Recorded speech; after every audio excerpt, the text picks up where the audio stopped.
ठीक है मृत्युंजय जी, आपका रेनेसा आईएएस के ऑनलाइन कोचिंग में आपका स्वागत है। Thank you. पहले ये बताइए, आपको ये जो सफलता मिली है उसके लिए बहुत बहुत बधाई। और आपको ये जो रैंक मिला है ये कितने प्रयास में मिला है आपको? सबसे पहले तो धन्यवाद मैम यहाँ बुलाने के लिए। और ये मेरा सेकेंड अटेम्प्ट था जी। 7वां जेपीएससी में मैं मेंस ही क्वालिफाई नहीं किया था। अच्छा अच्छा। 11th दिया हूँ, अभी रिजल्ट अवेटेड है। बैकलॉग का रिजल्ट पहले आया तो सेकेंड अटेम्प्ट ही बोल सकते हैं।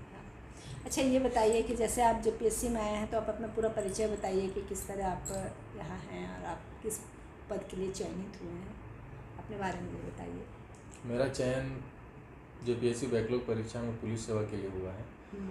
और जेपीएससी का तैयारी मैंने ग्रेजुएशन के बाद शुरू किया था और बहुत समय लग गया।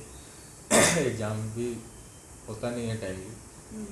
17 का वैकेंसी था बैकलॉग का और प्रीलिम्स फिर इसका हुआ जनवरी में, मेंस मार्च में हुआ था और अभी रिसेंटली इंटरव्यू हुआ था 29 जुलाई और 2 अगस्त को फाइनल रिजल्ट आया है, जिसमें मेरा सिलेक्शन पुलिस सेवा में।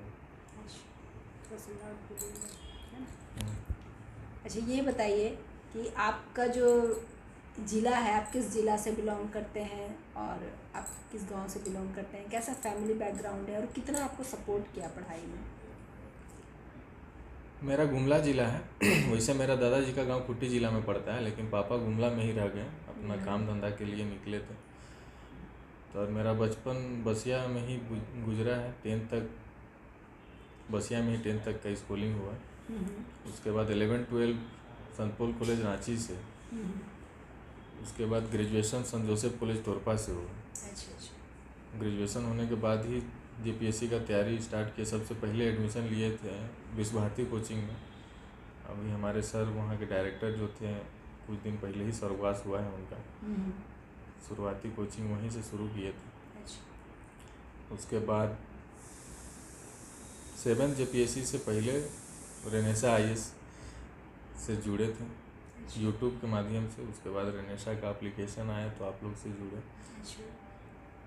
तो आप ये बताइए कि एक स्टूडेंट जो जेपीएससी का तैयारी करना चाहता है उसको तकरीबन कितना समय लगेगा कि यदि ऑनेस्ट वो पीटी मेंस और इंटरव्यू कंप्लीट तैयार हो जाए, उसके लिए उसको ऑनेस्टली कितना समय देना चाहिए? अगर कंटिन्यूटी रहेगा स्टूडेंट में मैम, तो मुझे लगता है 6 मंथ में कंप्लीट हो जाएगा सिलेबस पूरा। अच्छा। उतना तो देना ही पड़ेगा, क्योंकि आप सिर्फ पढ़ के निकल जाइएगा तो फिर लिख नहीं पाइएगा मेंस का एग्ज़ाम। प्रीलिम्स तो ऑप्शन रहता है तो कर भी सकते हैं। अच्छा। जब तक कोई टॉपिक को आप अच्छी तरह से नहीं जानिएगा तो उसका मूल्यांकन आलोचना कैसे कीजिएगा? तो थोड़ा थोरोली पढ़ना होगा और टाइम देना होगा। तो समय तो लगता है, सिलेबस थोड़ा बड़ा है। आप जैसे सिलेबस की बात की है, तो जैसे कि ये 3 फॉर्म में एग्ज़ाम होता है, पीटी मेंस और इंटरव्यू, तो आपने पीटी की तैयारी कैसे की है? पीटी में 2 पेपर हैं मैम, एक जीएस का पेपर है और एक झारखंड का जीएस का पेपर है, जिसमें स्पेशली झारखंड का पेपर है। तो फर्स्ट पेपर में जो जीएस है, हिस्ट्री, ज्योग्राफी, सिलेबस में मेंशन है, सब क्लियर एकदम। और मिसलेनियस है 15 क्वेश्चन का। उसका बहुत सारा सोर्सेज हैं, यूट्यूब है, गूगल है, बुक्स है, सबका शॉर्ट नोट्स नोट्स बना लिए। करंट अफेयर्स तो हर मंथ पढ़ना ही पड़ता है, मैगजीन है। और जो हिस्ट्री ज्योग्राफी है उसके लिए घटना चक्र का एक क्वेश्चन बैंक आता है, तो कोई भी टॉपिक पढ़ने के बाद उस क्वेश्चन बैंक में बनाता था और उसमें एक्सप्लेन भी दिया हुआ है, उसका एक्सप्लेनेशन भी क्वेश्चन है, उसमें आंसर के साथ एक्सप्लेनेशन भी दिया हुआ है, तो उससे रिवीजन हो जाता था। तो वो क्वेश्चन का प्रैक्टिस भी होता था, रिवीजन भी होता था। जैसे कि सेकंड पेपर है जो स्पेशली झारखंड बेस्ड है, तो झारखंड बेस्ड को किस सेक्शन पे ज़्यादा फोकस करना चाहिए जिससे स्टूडेंट को ज़्यादा मार्क्स आ जाए और वो मेंस में भी सहायक हो? जो सेकंड पेपर ये झारखंड के लिए जी। मार्केट में बुक्स भी हैं और मैं तो रवि सर का नोट्स भी पढ़ा था, जो सर का पीडीएफ बना हुआ है एप्लीकेशन में। CNTS-PT जो सर का नोट्स बना हुआ है उससे बेटर कोई बुक में दिया हुआ नहीं है उतना अच्छा से। वहाँ समझ में नहीं आएगा कि अधिभोगी अनाधिभोगी रैयत क्या है, लेकिन सर का नोट्स में वो क्लियर डिफाइन किया गया है। तो और उसको सर दोनों में अंतर भी बता दिए, एक एक सेक्शन को अच्छा से समझाया है। तो CNT-SPT के लिए इससे बेहतर और कुछ नहीं, वो याद भी हो जाएगा, आसान लैंग्वेज में बना दिया गया है। तो कोई भी स्टूडेंट को मैं बोलना चाहूँगा कि आप ये रवि सर वाला नोट्स पढ़ लीजिए, या फिर उड़ान में का बुक में भी दिया हुआ है, जैसे और भी मार्केट में बुक है सब में दिया हुआ है, लेकिन यहाँ जो जहाँ समस्या आता है उसको सर समझते हैं कि स्टूडेंट कहाँ फंस सकता है, तो उसको क्लियर कर दिया अपना नोट्स में पहले। और जैसे जितना भी जनजाति है, सब जनजाति का संस्कृति कल्चर है, सबका विवाह और तरह तरह कहाँ है, किसमें क्या बोलते हैं इसको, गोत्र कीली और भी प्रकार है, आदिम जनजाति, सब बाइफरकेट करके हैं दिया गया है, जिससे क्वेश्चन प्रीलिम्स में आता है। और जो जितने भी नीति है झारखंड गवर्नमेंट का साफ वहाँ मेंशन है, नीतियाँ से क्वेश्चन है, तो आपदा प्रबंधन है, बहुत तरह का चीज़, सब चीज़ नोट्स में भी है। और बहुत सारे बुक हैं मार्केट में, उड़ान है, परियोजन है, परियोजन पब्लिकेशन का है जो तनवीर सर वाला, तो ये सब में अवेलेबल है। झारखंड में बहुत ज़्यादा मेहनत नहीं। तो अच्छा, जैसे स्टूडेंट्स तैयारी करते हैं तो क्या लगता है कि उनको पीटी और मेंस एक साथ तैयारी करनी चाहिए, या सिर्फ पहले पीटी पढ़ ले फिर मेंस पे जाएं, क्या सही रहेगा स्ट्रेटजी आपके? सबसे पहले तो मैं मेरे हिसाब से मेंस का तैयारी करना चाहिए। प्रीलिम्स झारखंड का एक पेपर है, आप उसको डेली 2 घंटा भी समय दे रहे हैं तो ख़त्म हो जाएगा बहुत जल्दी, और आप रिवाइज भी कर लीजिएगा। लेकिन मेंस का सिलेबस थोड़ा लेंथी है, और पिछले 2 JPSC से देख रहे हैं कि प्रीलिम्स के बाद मेंस के लिए टाइम ही नहीं मिल रहा है। सही बात है। तो अगर मेंस आपका तैयार नहीं रहेगा तो आप प्रीलिम्स के बाद आप तैयारी नहीं कर सकते हैं, वो रिवाइज ही कर सकते हैं,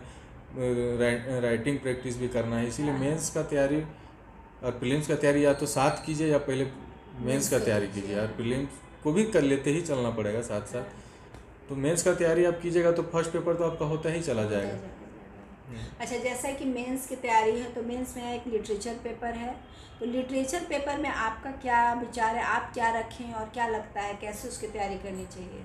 लिटरेचर पेपर में मेरे हिसाब से कोई क्षेत्रीय भाषा ही झारखंड का रखने से ज़्यादा फ़ायदा होगा एग्ज़ाम में।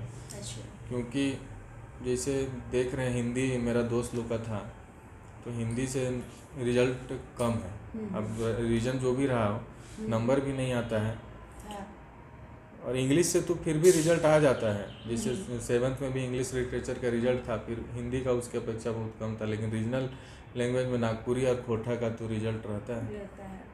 तो अगर आप कंफर्टेबल है नागपुरी और खोटा में तो मेरा सजेशन रहेगा कि आप नागपुरी या खोटा रखिए। तो जैसे बहुत सारे स्टूडेंट हैं कि खोटा की तैयारी कैसे करें ऐसा सोचते हैं, तो क्या वो खुद से सेल्फ स्टडी से खोटा तैयारी कर सकते हैं या नागपुरी तैयारी कर सकते हैं? अगर आपके लिए भाषा नया है तो आपको खुद से करने में समस्या होगी, उसको पढ़ने में समझने में नया नया वर्ड है, तो कोचिंग ले सकते हैं आप, या कोई भी टीचर का मार्केट से नोट्स लेके आप पढ़ के देखिए। अगर आप कंफर्टेबल हैं तो आप खुद से भी कर सकते हैं, नहीं समझ में आ रहा तो कोई कोचिंग ले, जो बहुत सारा ऑनलाइन कोचिंग है खोटा का जो आप ले सकते हैं। और खोटा में पिछला 2 साल का क्वेश्चन आप सोल्व करने का कोशिश कीजिए, आप सोल्व कर पा रहे हैं तो अब ठीक है, आप खोटा ले सकते हैं, कोई दिक्कत नहीं। तो जैसे खोटा का जो लेखन शैली, क्या उसमें प्रेजेंटेशन पे ज़्यादा फोकस करना होता है या सिर्फ कंटेंट पे लिखना होता है, क्या विशेष करना होता है? कोई भी भाषा हो, कंटेंट और लेखन शैली तो चाहिए। मैं अब सिविल सर्विस का एग्ज़ाम आप देने जा रहे हैं तो पूछ रहा है, मान लीजिए कि खोटा का भाषा का विकास के बारे में, तो थोड़ा सा कंटेंट भी रहना चाहिए और थोड़ा आपका शैली भी रहना चाहिए कि पढ़ने वाला को समझ में आए और नंबर मिले। अच्छा, जैसे 4 GS पेपर है तो आप अलग अलग बताएं कि जैसे GS पेपर है, फर्स्ट पेपर है, सेकंड, थर्ड, फोर्थ जो भी है सारे पेपर 6 तक हैं, तो आप जैसे कि पॉलिटी का कैसे तैयारी करना चाहिए, हिस्ट्री और ज्योग्राफी का क्या करना चाहिए, कुछ खास आपका स्ट्रेटजी है जो स्टूडेंट को बताएंगे, आपने जो खुद फॉलो किया? जैसे ये 3rd पेपर है हिस्ट्री और ज्योग्राफी का मैडम, उसमें है हिस्ट्री से 2 क्वेश्चन लिखना है, ज्योग्राफी से 2 क्वेश्चन लिखना है, लेकिन वो 4 सेक्शन हिस्ट्री का भी, एंशिएंट, मीडिएवल, मॉडर्न और झारखंड, क्योंकि एक आता है और लिखना है, और आता एक ही है। और सब्जेक्ट में आपको ऑप्शन मिल जाएगा, लेकिन वहाँ ऑप्शन नहीं है, तो सबसे टफ मुझे यही लगता था हिस्ट्री और ज्योग्राफी। तो हिस्ट्री में मैं तैयार किया था मीडिएवल और झारखंड, और एंशिएंट वैसे तो प्रीलिम्स में सब पढ़ा ही हुआ रहता है, लेकिन दोनों एग्जाम में लिखे एंशिएंट से और मीडिएवल से अच्छा। झारखंड लिख ही नहीं पाए, लिख नहीं पाया। क्योंकि झारखंड बैकलॉग में भी 11th में भी पूछा था तो बिरसा आंदोलन कैसे स्लोगन आंदोलन में बदल गया। अच्छा अच्छा। तो और जो इसमें था 7th में पूछा था एंशिएंट में सिंधु घाटी सभ्यता की विशेषता, तो वो क्वेश्चन ज़्यादा आसान लगा तो वही लिखे। तो मतलब वहाँ पर सेफ साइड होना चाहिए कि स्टूडेंट को 2 सेक्शन अच्छे से मजबूती से रखना चाहिए, एंशिएंट, मिडिवल या फिर कोई भी आप कर रहे हैं तो 2 सेक्शन इतना अच्छा से कर लीजिए कि कुछ भी आए तो आप दोनों में से, क्योंकि अगर सिर्फ एक पर डिपेंड रहेंगे तो ये भी क्वेश्चन रिपीट कर रहा है तो अब ये नहीं सोचा पिछला साल ये आया है तो नहीं आया, यहाँ का क्वेश्चन रिपीट कर रहा है कि क्वेश्चन रिपीट भी कर सकता है, तो रिपीट कर सकता है। तो 2 सेक्शन आपको पूरा करके ही जाना होगा। और उसके बाद ज्योग्राफी में आइए तो ज्योग्राफी में भी वही है, 2 सेक्शन आप कर लीजिए, झारखंड कर लीजिए, ज्योग्राफी का झारखंड ज्योग्राफी ठीक है, या फिर आप रिसोर्सेज कर लीजिए तो आपको आसान पड़ेगा। आप अपना नेचर के हिसाब से देख लीजिए, फिजिकल आपको अच्छा लगता है तो आप फिजिकल कर लीजिए, फिजिकल में भी रिपीट ही कर रहा है क्वेश्चन, साइक्लोन से बाहर नहीं निकल पा रहा है। हाँ सही बात है। अच्छा, ऐसा नहीं कि झारखंड का चूंकि एग्जाम देना तो झारखंड को ही पकड़ना चाहिए, जैसे झारखंड हिस्ट्री, झारखंड ज्योग्राफी, ऐसा कुछ है? ऐसा मुझे नहीं लगता है मैम कि ऐसा कुछ है, क्योंकि सभी क्वेश्चन का मार्किंग 40 नंबर पे ही होगा। हाँ। अगर जो क्वेश्चन का डिमांड है आप लिखे हैं तो ऐसा भेदभाव नहीं होना चाहिए मेरे हिसाब से। और फिर पॉलिटी में आइएगा तो अकॉर्डिंग टू सिलेबस तो 2 क्वेश्चन है, पॉलिटी पीएस है, लेकिन पिछले 2 साल का एग्जाम आप देखिएगा 7th और 11th का या बैकलॉग का भी, तो उसमें है कि आप छोड़ सकते हैं एक सब्जेक्ट। हाँ, लेकिन ऑब्जेक्टिव में फंस रहे हैं। ऑब्जेक्टिव में दोनों से पूछ रहा है, तो ये पॉलिटी 7th में तो सिर्फ पॉलिटी से ऑब्जेक्टिव था, लेकिन 11th में पीए से भी है, बैकलॉग में भी पीए से भी है। तो आप लॉन्ग टाइम में तो आप सिर्फ पॉलिटी पढ़ के जा सकते हैं, लेकिन आपको फिर ऑब्जेक्टिव के लिए तो पीए पढ़ना ही होगा। तो वो सबका अपना इंडिविजुअल चॉइस होगा कि हम पॉलिटी तैयार करें या पीए पॉलिटी दोनों के साथ लेके चलें। ये बात ये भी होता है कि जो अगर आप पॉलिटी का जो 10 क्वेश्चन आता है उसके लिए अगर आप पीए बेहतर तैयारी है तो आप उसको लिख सकते हैं, ये एक सपोर्टिव होता है। तो जैसे कि 40 नंबर का लॉन्ग क्वेश्चन आता है तो आपके हिसाब से कितना पेज लिखना चाहिए एक स्टूडेंट को? जैसे मेरा हर क्वेश्चन का जवाब था मैम 5 से 6 पेज में हर क्वेश्चन का आंसर लिखे थे, उससे ज़्यादा मतलब 600-700 वर्ड मैक्सिमम। हाँ मैक्सिमम। टाइम भी कम रहा, टाइम भी देखना है, टाइम भी मैनेज करना है कि 40 मिनट से ज़्यादा इसीलिए प्रेजेंटेशन चाहिए ना कि कम मतलब उतना समय में जितना जानकारी उस क्वेश्चन के बारे में उसको प्रेजेंट कर सकें। प्रेजेंटेशन ज़्यादा अच्छा होता है पढ़ने के लिए टीचर को, या फिर निबंध जैसा लिखें वो ज़्यादा अच्छा लगता है? आप जैसे टीचर को मुझे लगता है कि क्वेश्चन का आंसर पलटे तो उसको दिख जाए जो दिखना है, पॉइंट दिखना चाहिए। थोड़ा राइटिंग स्किल भी होना चाहिए, पैराग्राफ भी रहना चाहिए। मान लीजिए कि अगर जैसे कि एक्ट जो मैंने लिखा था आंसर बैकलॉग में, एक्ट जो था उसमें ये क्या वन्य जीव संरक्षण जो था एक्ट, उसमें जो सेक्शन था 6 सेक्शन, उसमें पहला सेक्शन में कौन सा जानवर है, दूसरा सेक्शन में तो उसका चार्ट बना दिया। तो वो अगर पैराग्राफ में आप लिखते तो उतना वो इम्प्रेसिव नहीं होता, वो चार्ट था तो उसको दिख गया कि उसको आता है। क्या आपने मैप वगैरह भी यूज़ किया ज्योग्राफी लिखने में? हिस्ट्री में भी मैप यूज किया मैम। जो मगध का उत्कर्ष का क्वेश्चन था, जो 6ठी शताब्दी में 16 महाजनपद थे लेकिन मगध का ही विकास हुआ रीजन था, तो 16 महाजनपद को इंडिया का मैप में दिखाए थे। और फिर जो रीजन था उसका पॉइंट वाइज बोल्ड पॉइंट था और उसका पॉइंट का डिस्क्रिप्शन वो जो निबंध टाइप मतलब पैराग्राफ में था। अच्छा। और होना चाहिए थोड़ा सा राइटिंग स्किल ज़रूरी है। अच्छा। बच्चा लोग प्रैक्टिस करते रहना चाहिए आंसर राइटिंग का, जिससे बेहतर आंसर लिखने। अच्छा, साइंस जो आपने लिखा, साइंस का तो बहुत सारा ग्रुप है ABCD, तो हर एक ग्रुप को करने के लिए क्या स्ट्रेटजी है? क्या हर एक ग्रुप में कहीं से भी पढ़ लें या फिर एक सेटअप हो कि पहले तीन तैयारी कर लेना चाहिए, इस तरह का क्या किस तरह का तैयारी आपने किया है? अगर प्रीलिम्स और मेंस का तैयारी आप एक साथ कर रहे हैं तो साइंस में पहले आप कर सकते हैं, फिजिक्स पकड़ सकते हैं, बायोलॉजी पकड़ सकते हैं, क्योंकि प्रीलिम्स में क्वेश्चन आने की संभावना है। बिल्कुल है। और बाकी तो सब चीज़ से है लेकिन आप ये दोनों को प्राथमिकता दे सकते हैं। वैसे तो इन्वायरमेंट से भी आता है, साइंस टेक से भी आता है, तो ये दोनों चीज़ पहले ख़त्म हो जाएगा तो एक बर्डन कम होगा, फिर आप इन्वायरमेंट में जा सकते हैं। देखिए, जैसे साइंस जो लिखना होता है वो डायरेक्ट फैक्ट लिखना होता है, उसमें लेखन शैली कितना इम्पोर्टेंट होता है और कितना प्रेजेंटेशन इम्पोर्टेंट होता है? जैसे बायोलॉजी में मैम क्वेश्चन था मिटोसिस हाँ, तो उसमें तो आपको हाँ, पूरा साइकिल डायग्राम सेल की साइकिल आवश्यकता था, है। डायग्राम की ज़रूरत है। तो हाँ अगर आप उसको तैयार कर रहे हैं तो डायग्राम के साथ ही तैयार करना हाँ होगा, हाँ। उसमें बताना भी होगा हम्म, अच्छा से। तो इसीलिए मैं बोल रहा हूँ कि बायोलॉजी पहले कर लीजिए, अच्छा फैक्ट भी है, कॉन्सेप्ट भी है, उसमें आप समझ जाइएगा तो उसको लिख लीजिएगा। अच्छा। और उसमें कुछ कुछ टर्मिनोलॉजी है वो भी याद करना पड़ेगा। हम्म, आप अगर साइंस बैकग्राउंड के नहीं है तो आपको थोड़ा तो समस्या हो दिक्कत है, सकता हाँ है। सही बात है। तो और जैसे हिंदी मीडियम से स्टूडेंट साइंस के एग्ज़ाम लिखते हैं तो बहुत सारा टर्म इंग्लिश में लिखते हैं, तो वो कोई दिक्कत नहीं कोई है? दिक्कत नहीं है, मैं मुझे नहीं लगता, मैं खुद लिखा हूँ हाँ, इंग्लिश में, टर्म्स लिख टर्म्स सकते इंग्लिश में हैं। लिख सकते हैं। बहुत सारे पहले भी जो प्रीवियस पास कर मैं चुके हैं वो इकोनॉमिक्स में भी लोग। टर्म्स लिखा हूँ इंग्लिश हाँ में। हाँ, तो और ऐसा कोई रोक नहीं होता है। कोई रोक नहीं है, हाँ। बहुत ज़्यादा यूज नहीं करना है, लेकिन टर्मिनोलॉजी मैं यूज किया हूँ, जैसे हम्म, एनाफेज मेटाफेज ये सब का इंग्लिश में ही मैं लिखा हाँ, हूँ। और सही भी है। हाँ, हिंदी नहीं लिखा हूँ, प्रावस्था मेरे से याद नहीं होता। याद नहीं होता, सही बात है। फिर लेकिन हाँ, ये किया था कि एनाफेज लिखे इंग्लिश में, तो उसको हिंदी में भी एनाफेज लिख दिया, देवनागरी लिपि में भी। हाँ, वो चल सकता हाँ। है। हाँ, और जैसे कि आप इकोनॉमिक्स की बात करें तो इकोनॉमिक्स के लिए तो करंट से ज़्यादा जुड़कर तैयारी करने की आवश्यकता है ट्रेडिशनल के हाँ, साथ। अभी तो जैसे जेपीएससी में क्वेश्चन देख रहे हैं तो अब करंट प्रभाव करेगा आपका आंसर को अच्छा। ऐड कर। जैसे डेमोग्राफिक डिविडेंड का ही क्वेश्चन जो था, आप अगर करंट में द हिंदू में उसका आर्टिकल भी आया था, हाँ हाँ उससे अगर आप ऐड करते, जो जनसंख्या के मामले में अभी चाइना से भी आगे निकल गया इंडिया, हाँ। लेकिन जो डिविडेंड है उसका फ़ायदा नहीं मिल पा रहा है इंडिया को, तो उसका रीज़न क्या, सब द हिंदू में आया हुआ था। अच्छा। तो आप करंट से अपडेट रहिएगा तो आपका आंसर में दिखेगा, तो और उससे बेहतर नंबर मिलेगा। सही बात। तो जो मेंस का पेपर होता है खासतौर पे जीएस में, उसमें बहुत ज़्यादा भूमिका, मूल्यांकन, निष्कर्ष, ये सब की आवश्यकता है। कैसे स्टूडेंट उसमें परफेक्ट हो, आपकी कोई स्ट्रेटजी? जैसे कोई टॉपिक है मैम, मान लीजिए इन्फ्लेशन है, इन्फ्लेशन को आप एक बार पढ़िए, उसका नोट्स बना लीजिए।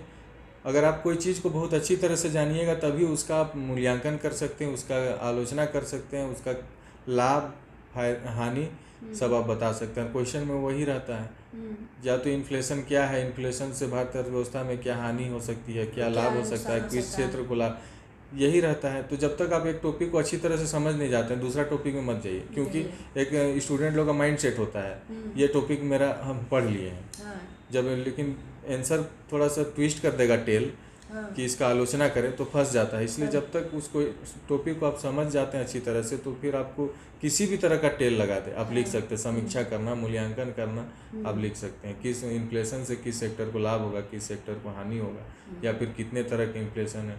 शुरुआत में ही आप जब उस टॉपिक को पढ़ रहे हैं तो उसका जितना भी डायमेंशन है सब चीज़ को पढ़ लें और उसका नोट्स बना लें कि बाद में रिवीजन करने में सुविधा हो।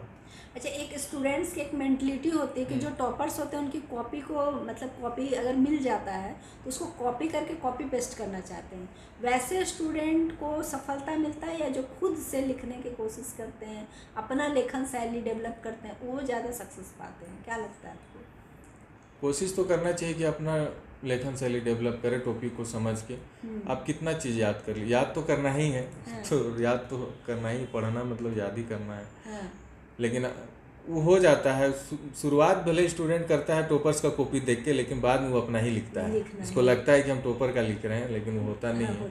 वो एक तरह से उसको सिर्फ वो रोड मैप की तरह यूज करता है कि इस टाइप से लिखना है। लिखता तो बच्चा अपना ही, एक आइडिया मिल जाता है कि हाँ किस मॉडल आंसर के रूप में आप देख सकते हैं, लिखिए। आपको किसी को कॉपी नहीं कर पाइएगा। हाँ, सही बात है। अच्छा, जैसे कि आपने इतना सफलता प्राप्त किया, आपको इस जर्नी में रेनेसा आईएएस का कितना सहयोग प्राप्त हुआ? रेनेसा आईएएस से मैं जुड़ा था मैम 7 जेपीएससी समय से, और रेनेसा आईएएस में जो डेडिकेशन कंटिन्यूटी है वो किसी कोचिंग में नहीं है। आंसर राइटिंग यहाँ सालों भर चलते हैं, वैकेंसी आए ना आए, वो खासियत है। वो खासियत है। और मैं तो उतना रेगुलर नहीं टेस्ट में भाग ले पाता था, लेकिन सर का जो भी नोट्स है हर टॉपिक का, उसको सब अपना हाथ से लिखा हूँ। अगर आप वो नोट्स भी लिख ले रहे हैं तो एक प्रैक्टिस हाँ, हो जाता तो है वो राइटिंग उस का। टॉपिक को आप समझ लेते हैं, जान लेते हैं। उसके बाद उस टॉपिक से जो सर आंसर क्वेश्चन देते थे उसका आंसर खुद से लिखने का कोशिश करता था रूम में ही। और बहुत फ़ायदा हुआ है रेनेसा से जुड़ने से। मेरा जैसे राइटिंग स्किल में प्रेजेंटेशन में मेन फ़ायदा हुआ है, प्रेजेंटेशन नहीं था मेरा आंसर में। सेवन्थ में जैसे कि और भी दोस्तों को मैं आंसर लिख के दिखाया था, जब मेरा नहीं हुआ तो और लोग सब क्वालिफाई किए, जब मेरा नहीं हुआ तो वो लोग भी बोले कि तुम्हारा प्रेजेंटेशन उतना अच्छा नहीं है, शायद इसलिए नहीं हुआ। तो सर से जुड़ के, जैसे कि मानसून ही क्वेश्चन आया था, तो मानसून को कैसे प्रेजेंट करना है, मैप बनाना है, जैसे तीनों सिद्धांत पूछा था, क्लासिकल सिद्धांत, फ्लोहन हेली का, फ्लोहन का गतिकी सिद्धांत, जेट स्ट्रीम। तो जो जेट स्ट्रीम को जितना भी उसका फैक्टर है प्रभावित करने वाला, जो भी बताया गया है पी कोटेश्वरम, तो उसको अलग से बता दिए कि ये रीजन है। फिर उसको मैप बना के बता दिए। तो इसमें सुधार ये रेनेसा से ही मिला है। और उड़ान में भी मैंने टेस्ट सीरीज दिया था, 2-4 टेस्ट वहाँ भी दिया था। और सिविल सर्विस का तैयारी आईएएस स्टडी सेंटर से शुरुआत, विश्व भारती, उसके बाद आईएएस स्टडी सेंटर में जब सिलेबस चेंज हुआ उस समय मैंने एडमिशन लिया था और पढ़ा। 6ठा जेपीएससी हुआ, एज कम था तो फॉर्म नहीं भर पाया 6ठा जेपीएससी का। तो रविंदर सर का भी गाइडेंस मिला है वहाँ से ही। आप ये बताइए, जैसे इंटरव्यू में आपने तैयारी की, मॉक इंटरव्यू आपने दिया, उसमें आपको रेनेसा से कितना योगदान लगा, क्या लगा, कैसा मतलब? मॉक इंटरव्यू तो सिर्फ रेनेसा में ही दिया हूँ मैम, और कहीं मैंने दिया नहीं। एक मॉक इंटरव्यू रविंदर सर के पास दिया था। तो रेनेसा में जो इंटरव्यू का तैयारी के लिए सर कंटेंट बना के दिए थे कि ये फील्ड से आप लोग को क्वेश्चन इंटरव्यू में पूछा जा सकता है। जैसे मेरा ऑनर्स पेपर इकोनॉमिक्स है, तो इकोनॉमिक्स में भी वो बना के दे दिए थे कि ये सेक्टर इकोनॉमिक्स का से पूछ सकता है, या फिर अपने ज़िला से, या फिर अपना जो बैकग्राउंड जो स्कूल रहा है उससे, या फिर जो सेवा हम चुने उससे। तो सर सबका जवाब पहले से भी प्रैक्टिस में करा दिए थे कि कहाँ कैसे बोलना है। तो रेनेसा का इंटरव्यू में बहुत योगदान मिला, और मेरा बोलने का शैली में भी इम्प्रूव हुआ। पहला आप मेरा मॉक देखिएगा, और लास्ट वाला जो रिकॉर्ड नहीं हो पाया दुर्भाग्यवश। नहीं, काफ़ी आप में तो बहुत इम्प्रूवमेंट है। आपका अब शुरू से हम ले रहे हैं तो हमको लगा है कि आप बहुत इम्प्रूव हो चुके हैं। तो जैसा कि देखिए, एक स्टूडेंट का जर्नी लंबा होता है, 1 साल 2 साल, बहुत लोग 3-4 साल भी पढ़ते हैं। कई बार बहुत नेगेटिविटी भी आती है स्टूडेंट में, कैसे उसको मैनेज करना चाहिए, क्योंकि भावी पीढ़ी के जो स्टूडेंट्स आ रहे हैं, लिख रहे हैं, उनको इस चीज़ को भी मैनेज करना है। तो उसके लिए आप क्या सोचते हैं, क्या करना चाहिए स्टूडेंट को ताकि वो फिट रहें, रेगुलर स्टडी करें? हाँ, जैसे कि लंबा समय तक तैयारी करना पड़ता है, एग्ज़ाम भी टाइमली नहीं होते हैं, या फिर एक आध बार आदमी असफल हो जाता है, तो लगता है कभी कभी कि छोड़ दें, शायद नहीं हो पाएगा। तो अपने घर परिवार के लोगों से बात करना चाहिए। कोई दोस्त ऐसा है आपका जो लगता है उससे बात करना चाहिए, वो उससे मोटिवेट मिलता है। जैसे मेरे साथ तो मेरे दोस्त भी थे, मेरे परिवार के भी लोग थे, मेरे दीदी लोग थे। तो कभी लो फील करता था तो वही लोग मोटिवेट करते थे कि तुमसे हो जाएगा, तुम ऐसा मत सोचो, तुम तैयारी करो, पढ़ाई करो, पढ़ते रहो, लगे रहो, छोड़ना नहीं है। आज ना कल होगा, तो उसको फिक्स करके करें। तो घर परिवार से ही मोटिवेशन मिलेगा, अपने दोस्तों से जब आप लो फील कीजिएगा, अपने गुरु से बात कीजिए, टीचर से, जो आपके मेंटर्स हैं। आने वाला जो स्टूडेंट्स हैं उनको आप क्या सजेशन देंगे, कैसे वो तैयारी करें कि वो बेहतर रिजल्ट का है, कम समय में सक्सेस प्राप्त कर पाएँ? कुछ सजेशन, क्योंकि अभी 11th का रिजल्ट आने वाला है। इंटरव्यू के लिए मैं, हाँ, कुछ भी आप बता सकते हैं जो बताना चाहें। इंटरव्यू के लिए तो आप करेंट थोड़ा देख लीजिए। अगर 11th के लिए सजेशन है इंटरव्यू के लिए, अगर जो वेट कर रहे हैं रिजल्ट का,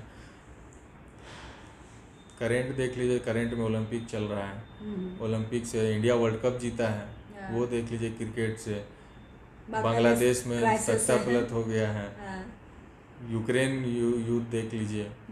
इंडिया का फॉरेन पॉलिसी से भी क्वेश्चन हो सकता है। और बजट आया हुआ है, बजट देख लीजिए। और अपना जो ऑनर्स पेपर है वो देख लीजिए। रीजनल लैंग्वेज जो है आपका, उसमें अपना एक इंट्रोडक्शन तैयार कर लीजिए। अगर कोई अपना भाषा रीजनल नहीं रहा लिया है मेंस में, तो उसमें अपना इंट्रोडक्शन तैयार कर लें। अच्छा, जैसे कि स्टूडेंट जैसे इंटरव्यू देने जाते हैं तो किन्हीं का इंग्लिश में है, किन्हीं का हिंदी में है, तो क्या बोर्ड अगर हिंदी में क्वेश्चन कर रहा है तो उसको हिंदी में आंसर देना चाहिए, और बोर्ड यदि इंग्लिश में कर रहा है और आप हिंदी मीडियम के स्टूडेंट हैं तो क्या आपको करना चाहिए? जैसे आप वहाँ मीडियम भरना रहता है फॉर्म में, अगर आप इंटरव्यू का साक्षात्कार का मीडियम हिंदी भरे हैं और आप इंग्लिश में कंफर्टेबल है तो इंग्लिश में अगर क्वेश्चन आ रहा है तो जवाब दे सकते हैं। अगर नहीं है आप कंफर्टेबल तो आप बोल सकते हैं कि सॉरी सर या माफ़ कीजिए सर मेरा माध्यम हिंदी है। हाँ। तो सामने से हिंदी में ही पूछा जाएगा, आप बोल अच्छा। सकते हैं विनम्र हाँ। मगर कोई दिक्कत नहीं। जब आप उस भाषा में कंफर्टेबल है नहीं, आपको समझ में ही नहीं, जवाब कैसे दीजिएगा? जवाब कैसे देंगे? मीडियम से कहीं ज़्यादा है कि आप सही तरीके हाँ, से प्रेजेंट आपका कीजिए हाँ, और हाँ। सही पॉइंट ऑफ व्यू से आंसर कीजिए। ठीक है। देखिए जैसा कि आप बोले हैं कि जेपीएससी का चूँकि अब आप डीएसपी बन चुके हैं, तो जब भी ज़रूरत पड़े आप स्टूडेंट्स को गाइड करने के लिए रेनेसा आईएएस में हमेशा आपका वेलकम है। आइए और स्टूडेंट्स को हमेशा कीजिए और हम आपके भविष्य में स्वर्णिम भविष्य की शुभकामना देते हैं। और जिस तरह आपने इंटरव्यू दिया है, मुझे उम्मीद है कि पूरे स्टूडेंट्स को बहुत ज़्यादा फ़ायदा होगा। Thank you ma'am.